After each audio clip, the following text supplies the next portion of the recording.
En cette fin d'année 2012, il était intéressant de faire le point sur la récolte du muscadet dans le vignoble nantais. La bonne surprise vient de sa qualité qui, selon les professionnels, devrait combler tous les espoirs. La mauvaise, c'est la quantité récoltée. Dans certaines exploitations, en effet, comme celle de Gilbert Bossard à la Chapelle-Lin, par exemple, c'est une récolte d'environ 1000 hectolitres pour cette année, au lieu de 4 à 5 000 pour les années précédentes. Alors, 2012 est un millésime d'exception, à mon avis. Alors, exceptionnel dans tous les sens du terme, il n'y a pas que le bon côté. On a une récolte modeste en volume, très modeste en volume même, mais de qualité exceptionnelle. On a vraiment des vins remarquables, d'une bonne tenue, un bel équilibre. Des vins qui seront bons maintenant, quand je dis maintenant, dans les mois de mars, avril, mai, date de mise en bouteille traditionnelle, mais qui seront bons aussi dans le temps. Je pense que voilà des vins qui pourront durer 10 ans, 15 ans, voire plus, pour certaines cuvées. Vraiment, ce sont des vins d'exception, riches, bien équilibrés, parfaitement équilibrés. Ils ont un nez exceptionnel dès le départ, une tenue en bouche exceptionnelle. Vraiment, ce sont des vins remarquables. On a la chance d'avoir des bons millésimes depuis quelques années, mais celui-ci est particulièrement au-dessus du lot. Alors, on dit souvent qu'il y a des territoires dans le vignoble nantais qui sont plus adaptés que d'autres pour le muscadet. Il y en a qui militent pour Saint-Fiacre, d'autres pour la Chapelle-Lin, d'autres encore pour la région de Valette. Alors, qu'en est-il vraiment ? Chaque terroir a son caractère.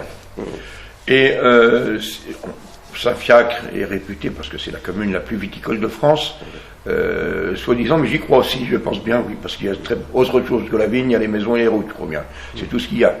Mais il y a des communes, Valette c'est la plus grande commune viticole, avec le meilleur et le moins bien, parce qu'il y a des terroirs qui sont plus ou moins bons, bien sûr. Sur une grande commune comme ça, c'était normal, mais il y a le meilleur aussi. J'aime bien la Foissière, voilà des vins très agréables qui passent très très bien. La Chapelle-Lin, je ne voudrais pas être chauvin, mais enfin, ce sont mes terres.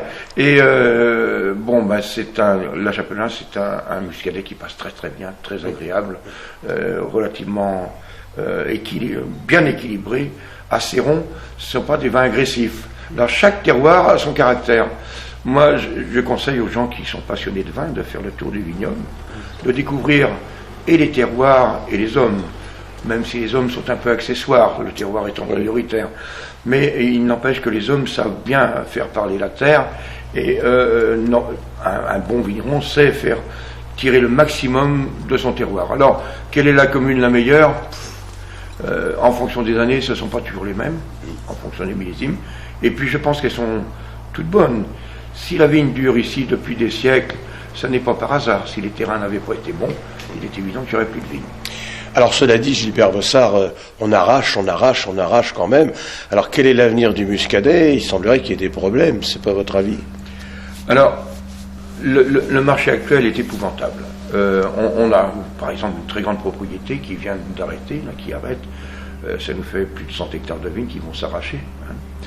Qu'est-ce qu'il va y avoir à la place ? Dans certains secteurs, puisque c'est sur un secteur où les maraîchers sont très présents, je pense que ces terrains-là vont être pris par des maraîchers. Puis après, pour le reste, on a quelques céréaliers qui viennent mettre un peu de blé, mais du blé derrière les vignes, c'est pas l'idéal non plus. Du blé noir. Allons-nous devenir la capitale du blé noir ? Je ne sais pas, nous sommes en Bretagne, à la limite. Il n'y a pas de raison que le blé noir ne pousse pas là. Mais enfin bon, il y a certainement mieux à faire. Moi, je pense qu'il y aurait plutôt à travailler pour sauver le vignoble. C'est la première des choses. Alors, si ce vignoble s'en va, j'allais dire à volo, c'est tout simplement parce qu'il y a un défaut de gestion. Nous ne sommes pas bons dans la gestion de nos appellations d'origine. Si les appellations, elles, sont bien gérées sur le plan de la qualité, sur le plan économique, elles ne le sont pas forcément.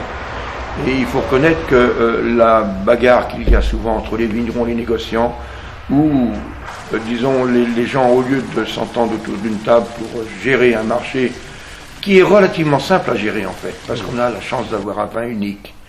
Et lorsqu'il y a un vin unique, tout le monde peut gagner sa vie autour de ce vin unique. Tout simplement, le négoce ayant le vin à distribuer, les vignerons sachant parfaitement faire le vin aujourd'hui, les muscadets sont remarquables. Je pense que c'est une question de bon sens que de s'asseoir autour d'une table, de discuter ensemble et de trouver de quelle manière on peut gagner notre vie ensemble. Ça ne se fait pas jusqu'à maintenant. Il n'y a pas moyen, depuis des années, on n'arrive plus. On y a bien réussi, voilà, 20 ans, 25 ans, puis il y a eu un trou. Et ce trou, tout simplement parce qu'on n'a pas eu les bons choix sur le plan de la communication. Nous avons voulu faire du volume. C'est vrai qu'on faisait à l'époque 100 millions de bouteilles, mais c'est tout petit, 100 millions de bouteilles sur le marché mondial. Et on aurait pu faire beaucoup mieux, à mon avis, certainement beaucoup mieux, et mettre l'image du Muscadet au plus haut, ce qui aurait permis de vendre la totalité des volumes sans aucun souci. Alors espoir quand même. Moi j'ai l'espoir, ce qui m'inquiète le plus, c'est que ce sont les jeunes qui sont touchés, les jeunes vignerons qui sont touchés. Et ces gens-là arrêtent, ils trouvent du boulot, parce que ce sont des gens courageux, aucun souci pour eux. Seulement ils arrêtent, ils sont endettés, ils ne peuvent pas aller plus loin. Et si nos jeunes s'en vont, qui va reprendre les vignes plus tard? Des gens formés seulement à l'école? Ça ne suffit pas pour faire un bon vigneron. Il faut avoir les doigts de pied un petit peu en forme de racines pour y arriver. Hein. Et c'est pas à l'école qu'on les prend, ces racines. Donc, il faut quand même que ces jeunes vignerons ne s'en aillent pas. On en a besoin pour l'avenir. Est-ce que il y a des choses intéressantes à faire aussi? Je ne sais pas, un petit fond de muscadet. On va essayer. Alors là, c'est un muscadet. Ce n'est pas le 2012. On va le goûter tout à l'heure. C'est un 2010. À votre santé. Santé. Il faudra encore attendre un peu pour que les consommateurs puissent donner leur avis sur ce cru 2012.